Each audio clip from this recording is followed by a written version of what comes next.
Wadi Yahweh Bashim Yahusha, Bashim Rakabutash Rakathum. Yeah, Eve. You're done, Eve. That's right. You're done, you dumbass black broad. You Judahite broad. You're done. You broads are stupid. You know what I'm saying? But witness. Here we go. All right. This is the copyright disclaimer. The copyright disclaimer under Section 107 of the Copyright Act 1976. Allowance is made for fair use for purposes such as criticism, comment, news reporting, teaching, scholarship, education, and research. Fair use is a use permitted by copyright statute that might otherwise be infringing. Fair use, fair use, fair use. I told my boyfriend I sometimes miss the freedom of being single, and he broke up with me on my birthday. What is up with these dudes messing with women on their birthday? On their birthdays. Yeah, the last one was triggering, so this one, it's lighter, but still. Okay, we're starting off with a bang. Let's go. She said, I, 26 female, have been with my boyfriend, 26 male, for about 2.5 years. A couple of nights ago, we were lying down together and having a really open conversation about different things going on in our lives. The conversation felt safe and honest, and I had a really good feeling about it. At one point, I told him there was something I wanted to share, but asked him to promise not to get mad and just listen first. I told him that he is the love of my life, and when I say what I'm about to say, it doesn't mean I miss other guys or want other men in my life. I love how she had to preface that. Like, immediately he said, she wants every guy, she hates me. Yes. I love that she knew that she had to say that beforehand, before she started what she was saying. She said, in fact, the idea of being with anyone else actually makes me uncomfortable. However, I told him that sometimes I miss being single, not because of dating other people, but because of the freedom that comes with it. When you're single, you don't have to think about any other person in every decision you make, and life feels like it has less responsibility. I also told him that I don't want to break up with him, and that I was sharing this because I want to be honest instead of hiding feelings and eventually building resentment. He got extremely upset. Of course he did. Of course. That night, he left my place. I begged him to not give me the silent treatment, especially because the next day was my birthday. After he left, I called him and texted him, but he didn't respond. The next day, which is my birthday, he finally answered, and he was still very angry. He told me he was breaking up with me and said that he didn't care that it was my birthday. He said he felt used and accused me of wanting to break up with him just so I could hang out with other guys. Oh my God. He kept saying I wanted to be in a relationship, but also be single. He didn't listen to a word she said. It just in when you're out. We had finally actually planned a birthday trip to Niagara Falls that he was supposed to take me on, but instead he canceled everything and didn't celebrate with me at all. During our phone call, I tried explaining that the reason I sometimes miss being single is also because I often feel like I'm walking on eggshells around him. I was waiting for that part. Yep.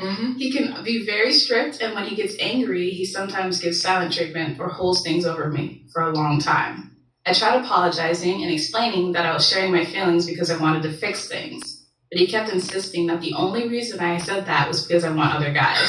I ended up crying most of my birthday and felt really awful. I understood that what I said could hurt someone's feelings. If someone said that to me, I might feel upset too. But I feel like I would ask more questions about why they feel that way instead of reacting like I caught them cheating. How would you interpret a partner saying they miss the freedom of being single, but still want to stay in a relationship? And what would be a healthy way for both partners to handle that conversation? Bros are stupid. Really. Big time. I mean, stupid. This is the book of Micah, chapter 7, verses 5 through 10. Verse 5, and it reads, Trust ye not in a friend, put ye not confidence in a guide. Keep the doors of thy mouth from her that lieth in thy bosom. Verse 6, For the son dishonoreth the father, the daughter rises up against her mother, and a daughter-in-law against her mother-in-law. A man's enemies are the men of his own house. Verse 7, Therefore I will look unto Yahweh Bashem Yahushai, and I will wait for the power of my salvation. My power will hear me. Verse 8, Rejoice not against me, O my enemy. When I fall, I shall rise. When I sit in darkness, Yahweh Bashem Yahushai shall be a light unto me. Verse 9, I will bear the indignation of Yahweh Bashem Yahushai, because I have sinned against him. Until he plead my cause and execute judgment for me, he will bring me forth to the light, and I shall behold his righteousness. Then she, that is my enemy, shall see it, and shame shall cover her, which said unto me, Where is Yahweh thy power? Mine eyes shall behold her. Now shall she be trodden down as the mire of the streets.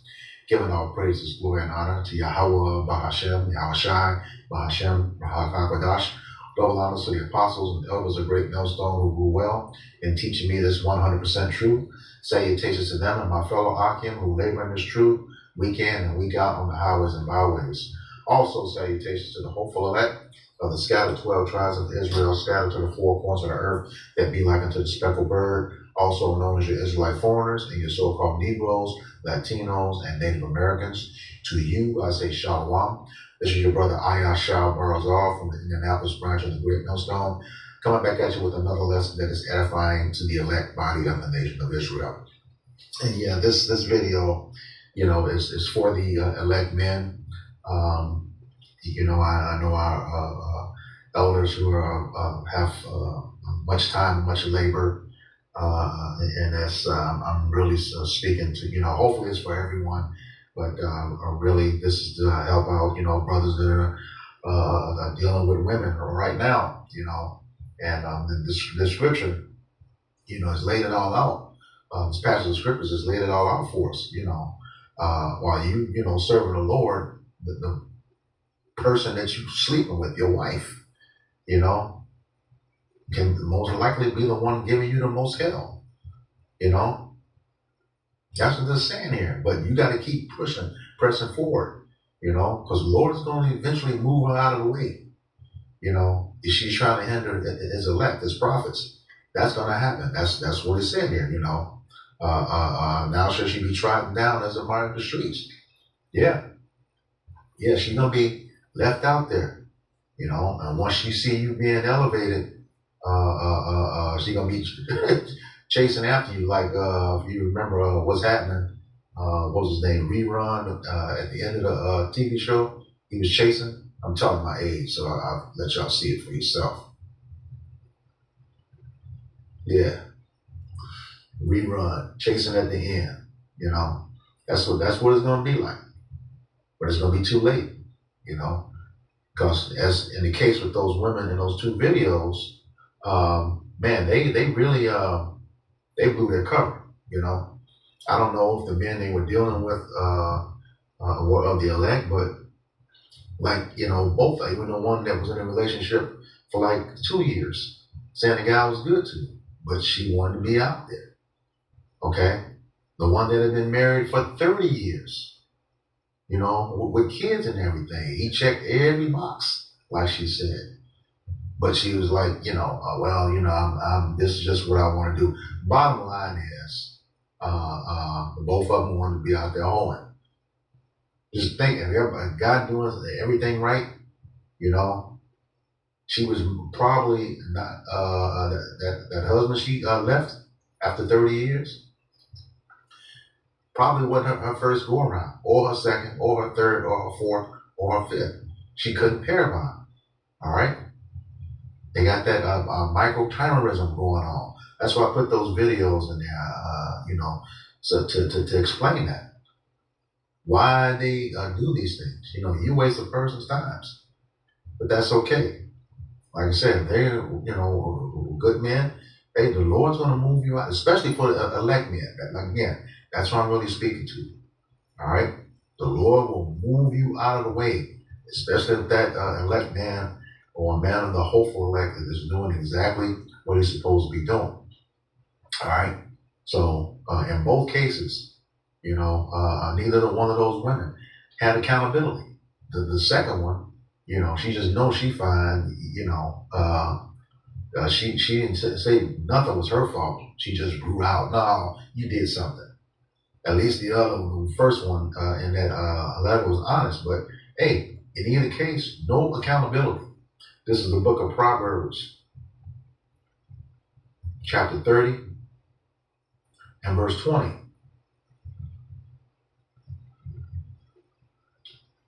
And it reads, such is the way of an adulterous woman. She eateth and wipeth her mouth and saith, I have done no wickedness. You can see all the damn evidence of her messing around. All right? Getting on the cock carousel, as beloved Elder Brother Malcolm says. You know, ride that cock carousel. All the evidence is there. But she's still going to say, no, I didn't do anything, or I did it because you did this. Deflecting, projecting, you know. That's definitely that spirit of Esau on the Israelite woman, okay? But, you know, in that passage of scriptures in Micah chapter 7, we have to be cognizant, you know, as the men, metaphorically, are the bride of the Lord, okay, which being married unto him is, you know, simply means being joined unto him, all right, as we deal with the Lord, you know, with, other gods, you know, our women are doing the same thing to us. He's letting us see how it feels. I think he did that in the book of Hosea, chapter 1, if I recall correctly. I'm not going to go to it, but yeah. Had Hosea marry some harlots. I think that's Hosea 1. Okay. That's incorrect. I'll definitely correct it. But in any case, yeah. No, they have no accountability for what they're doing. It was obvious in there, you know. Nothing he did, blah, blah, blah, blah. But, no. But, once again, all right, if she wants to go, brother, let her go. As the scriptures say. All right. But the thing is, when she departs, you know, she ain't supposed to mess around with another man. But they ain't going to do that. That's another strike against it. This is 1 Corinthians 7.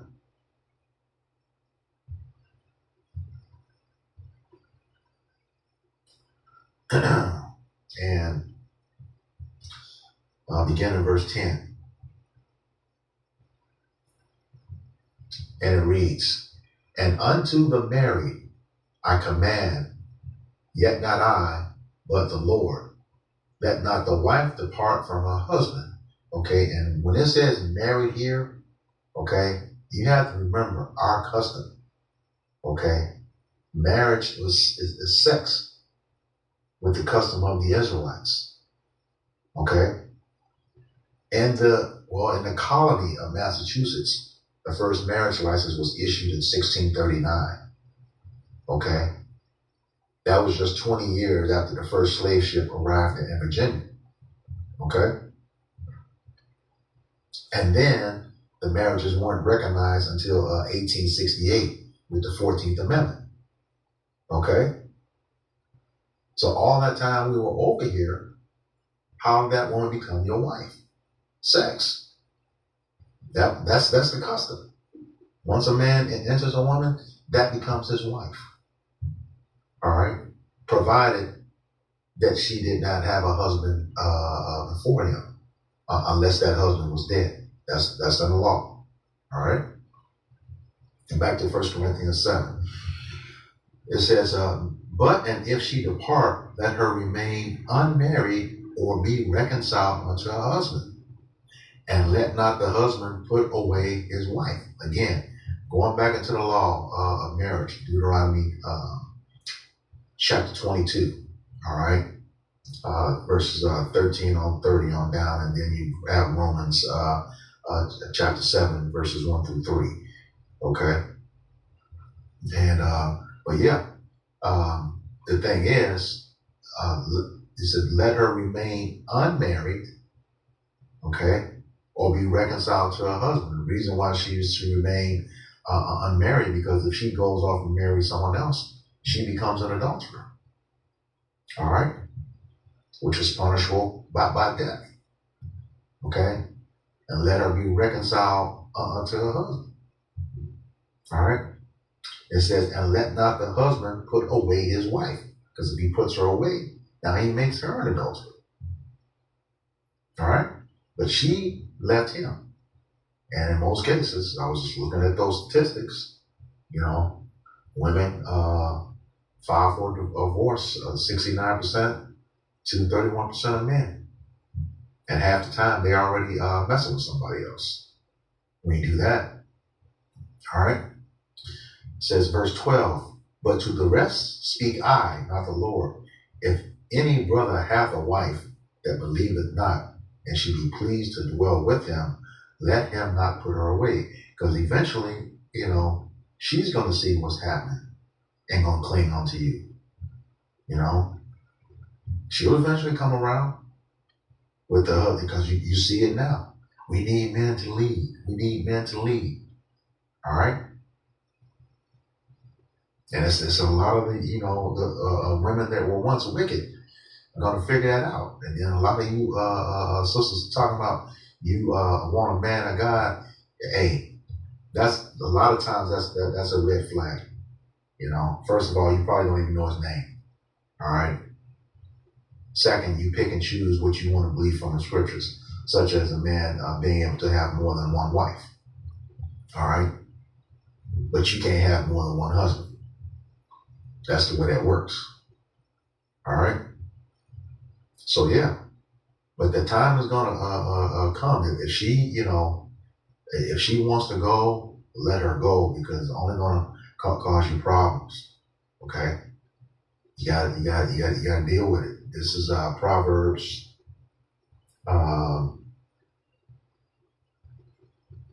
Actually, let me go to Sirach, chapter 25, then come back to Proverbs.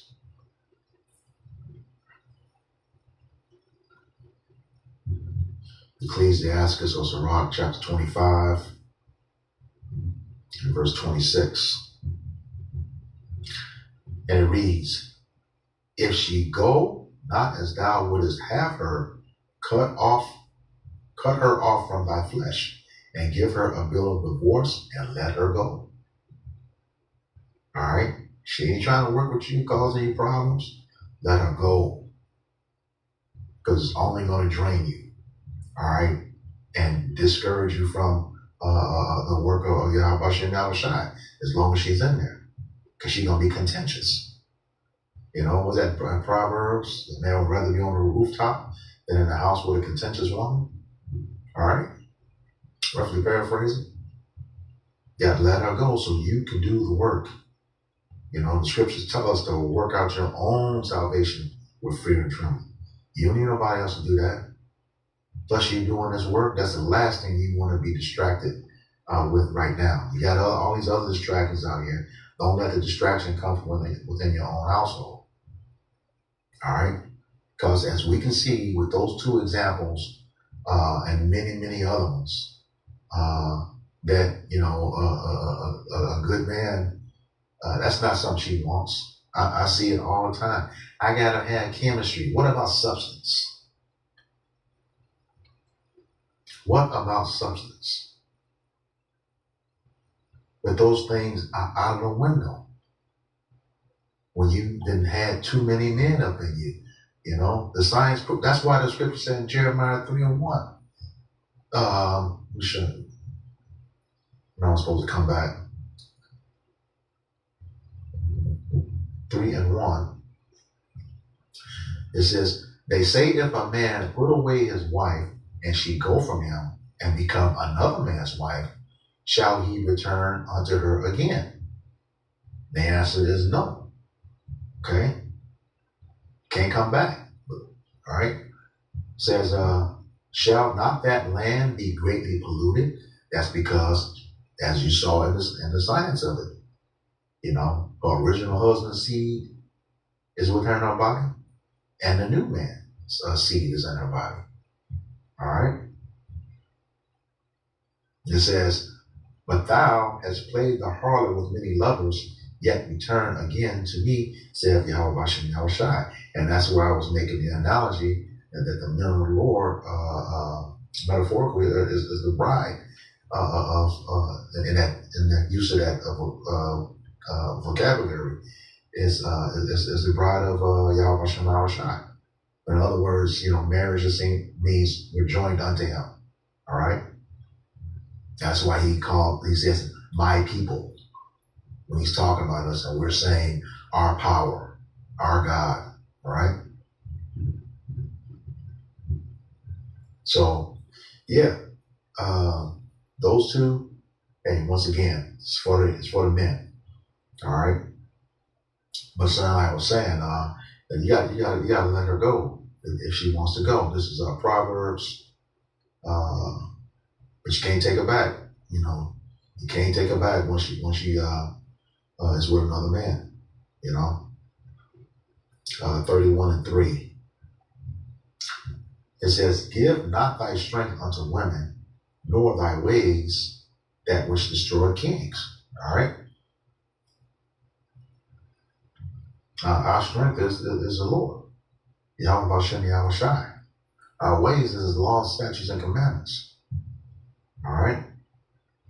And one of the ways in this instance of giving it away is, trying to deal with a woman that's been with another man. After you marry her. We can't get away from that today. But once you, marry her, more than likely she's already been with somebody else. Okay, nothing you can do about that. A lot of us didn't know the intricate details about the law when that happened. But now, that you understand it, as the scriptures say, there's no cloak for your sin once you understand. So, and that I know that adultery is a huge thing, between a man and another man's wife, and also with the Lord. Scripture says it's supposed to be death. Leviticus 20:10. All right, but you gotta let her go. All right, this is First Ezra chapter 4.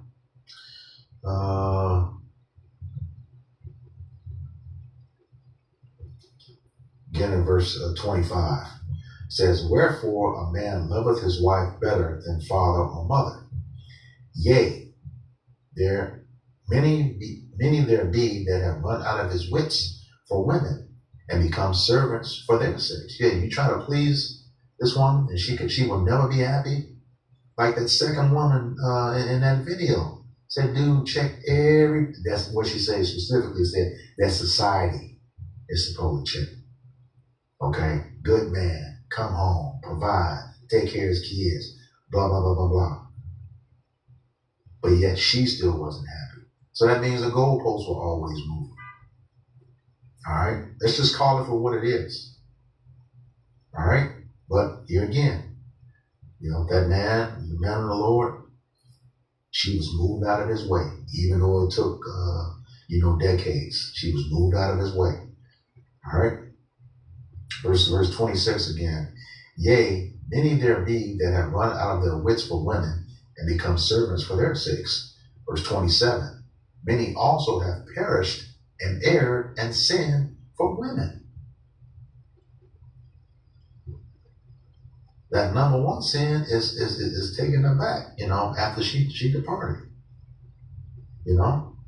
She transgressed against you, especially she bring another kid into play. Nah, man. Let her go, because the Lord is going to take care of his elect. All right? He's going to take care of his elect. This is the book of Isaiah, chapter 4. And this is a real hot, heavy scripture right now, because what's happening. Verse 1. It says, "And in that day, 7 women," okay, day of judgment, 7 women, that's not a literal number 7, 7 means complete, all right, "shall take hold of one man." So it will be the optimal number of women for that particular elect man, saying, "We will eat our own bread and wear our own apparel," okay? And yeah, now all those you got all those degrees and stuff and those six-figure salaries, it don't mean nothing. Can prove that, okay? Because you saying now, hey, you gonna bring everything to the table, for yourself. You ain't got to provide nothing, okay? It says, only let us be called by thy name to take away our reproach. That's marriage. They're going to be coming to you. They're going to be brought to you. Okay? Now, like I said, you ain't going to have to be providing nothing. It just said it right here. That don't mean that you can't. But, hey, you not having much or not being rich is not going to be a problem. They're going to handle that. All right? Because the thing is, they're looking for that salvation. And it can only come through an elect man, a righteous man. This is Proverbs chapter 11, verse 4. And it reads, riches profit not in the day of wrath. So all your degrees that got you all that money, them, six-figure salaries, if that's still around, hey, they're not going to mean anything in the day of wrath. It says, but righteousness delivereth from death. Okay? As I was saying in the video, Ecclesiastes chapter 7, towards the end, Solomon, okay? Solomon took a survey, who's, a generation of Yahushua. That's another lesson, though, okay? He was Yahushua in that generation. Solomon is also Yahushua, but he was Solomon first. All right? It says, riches profit not in the day of wrath, but righteousness deliver from death. Okay? So in that survey in Ecclesiastes chapter 7, towards the end, it says he took a survey of 1,000 women, and he found none righteous. Out of 1,000 men, he found only one. So just like, in that day in Isaiah 4:1, that elect man is going to be scarce. Okay? It's going to be scarce. You have more wicked people in the world than you do righteous. But that righteous is going, is the elect man. All right? The righteous is the elect man. All right? So, ladies like that, fellas, if they not happy with you and adamant about getting away from you, hey, you got to keep what the scripture says, strive for the truth to death, and the Lord will fight for you. Yeah. That's your number one thing. All right? That's your duty. And speaking of your duty, in Ecclesiastes chapter 12, verse 13, it says, let us hear the conclusion of the whole matter. Fear Yahweh Yahushai and keep his commandments, for this is the whole duty of man. All right? Verse 14, for Yahweh Yahushai shall bring every work into judgment with every secret thing, whether it be good or whether it be evil. And the elect man, we already know. The hopeful elect man, we already know. You want to be on the good side of that. Because the scriptures tell us in 1 Peter 4:17, the righteous will scarcely be saved. Scarcely, barely saved. All right, so we got to work hard for this. And don't let anybody distract us from it, especially these wicked women. All right? And as we come, get closer and closer to salvation, the Lord is moving us back to the ancient ways. Okay? Like I said, 7 women shall take hold of one man. Those women are going to be brought to those men. All right? You know how? The scriptures tell us so. This is Sirach, chapter 26, Semi-Apocrypha 26, verse 23. And it reads, a wicked woman is given as a portion to a wicked man, but a godly woman is given to him that feareth the Lord. Okay? Who fears the Lord? The elect. So you're going to be all right. Again, when a woman does something like in those 2 examples at the beginning, he's moving her out of the way. Just like Micah 7:10 said, the Lord is moving her out of the way as he's elevating you and raising you up. Okay? And she's going to go to a wicked man, a man that doesn't have the truth, or Esau, who will mess around and cut up and eat her anyway. You know how that devil works. All right? So you ain't got to worry about it. The Lord, he's got us. He got us. Just stay diligent in this truth. Stay extremely diligent in this truth. He's got us. And like I said, it's going to be like the ancient ways, just like it was in the beginning.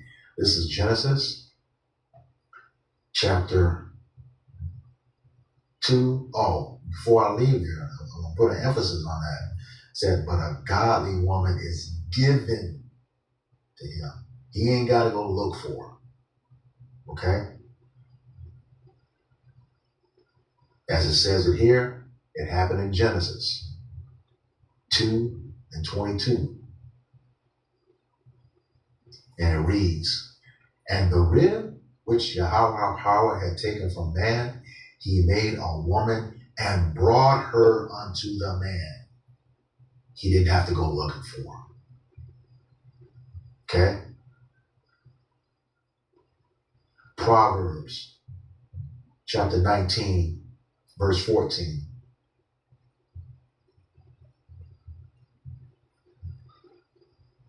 And it reads, house and riches are the inheritance of fathers, and a prudent wife is from Yahweh Hashem Yahushai. A prudent wife is from Yahweh Hashem Yahushai. So, hey, as long as we keep doing what we're supposed to do, Akim, the Lord he's got us covered. He's got us covered, as the scriptures say. And I'll close out with this. This is the Wisdom of Solomon, chapter 3, verses 9 and 10. And it reads, they that put their trust in him, the elect, shall understand the truth. And such as be faithful in love, the elect, shall abide with him. For grace and mercy is to his saints, and he hath care for his elect. You're going to be taken care of, Aki. You're going to be taken care of. Just hold fast in faith and keep doing this work. Meditate day and night on this truth. All right?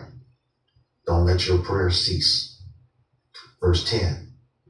But the ungodly, you wicked Eves, okay, shall be punished according to their own imaginations, which have neglected the righteous and forsaken the Lord. When you neglect that, you women that have these godly men, according to the scriptures, when you neglect them, you forsake the Lord, because the Lord, you are his covering. He is your covering. Slakia. That man of Yahweh Hashem Yahushai is your covering. And when you neglect him, you forsake the Lord.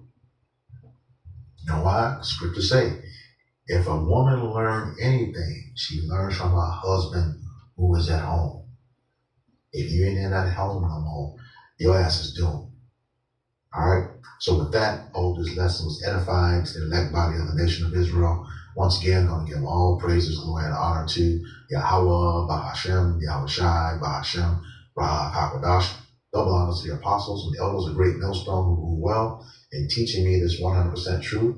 Salutations to them and my fellow Akim who labor in this truth week in and week out on the highways and byways.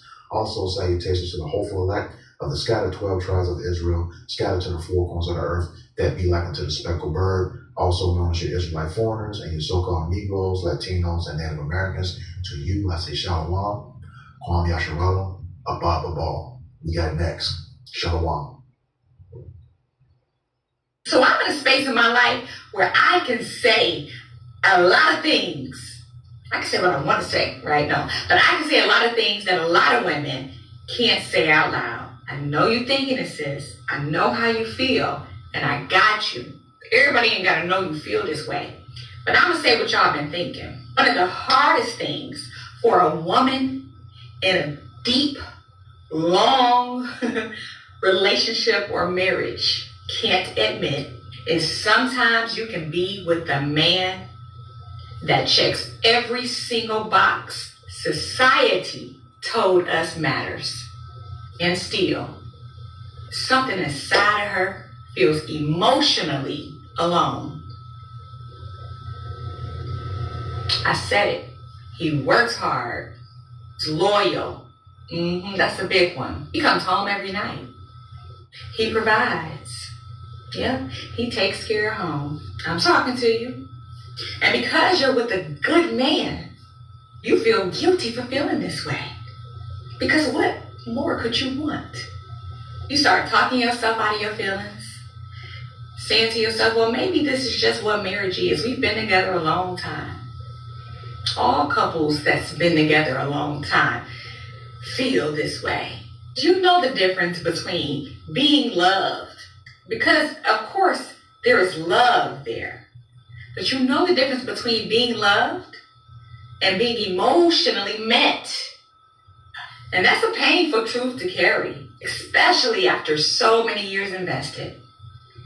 After kids and the house and the careers and the commitment and all the things. That's a hard, heavy truth to carry. I know. I carried it for a long time. You're grieving the emotional connection that you kept or keep trying to create. Right? Trying to create that emotional connection with someone who probably never even knew how to meet you there. You've always been hopeful. That's a hard one to shake. Ladies, if you needed another reason to be selective with your male partners, then this is it. A man can permanently alter the DNA of a woman who mothers his child. It's called fetal microchimerism, and it's the principle that a fetus's cells can transfer to a mother during a pregnancy and even stay with her for decades. These cells are 50% paternal DNA, and they can actually cause what we call epigenetic changes to the mother's DNA depending on what the cell's content is. What's even crazier is if you have an older sibling, then their cells would have been transferred to the mother, which would then be transferred to you during your involuntary incarceration as a cute little devil. Yes, this is what a real MRI of a fetus in the womb looks like. Almost as a thank you to the mother, those fetal cells then get dispersed throughout her body and can protect against some cancers, but have the catch of slightly increasing the risk of some autoimmune conditions. But it's nice to know that even if a family member's gone, then a real part of them lives with us. Have you heard of it? How long does a man's DNA stay in a woman's body? Did you know that during sex, a man's DNA can enter a woman's body? But what happens to it if there's no pregnancy? If fertilization does occur and pregnancy begins, the baby inherits the father's DNA. But here's the wild part. Some of that DNA can stay with the mother for life. Yep, it's called microchimerism. After giving birth, a mom can carry traces of her baby's DNA for decades. In fact, male fetal cells have been found in a woman's blood up to 27 years after she had a son. Mind-blowing, right? So yeah, a man's DNA can stick around a lot longer than you'd think. Women with a large body count That sperm stays with them. Every man that ever nutted in them is a part of them. It's found in their DNA, it's found in their brain, it's found in their cells. White women's body count matters biologically. I'm a neuroscientist. Let me explain. Studies show that women absorb and retain the DNA of every man they've been with via sperm. This foreign DNA has been found in the brain, organs, and reproductive system, but nobody talks about the consequences. And that DNA isn't just stored, it's used in creating future children. A woman's past men leave a permanent biological imprint. Ever wonder why some kids resemble an ex more than their father? This is usually why. While the father provides most of the DNA, genetic material from past men is also used. And it's not just looks. Physical and mental disorders can be passed down as well.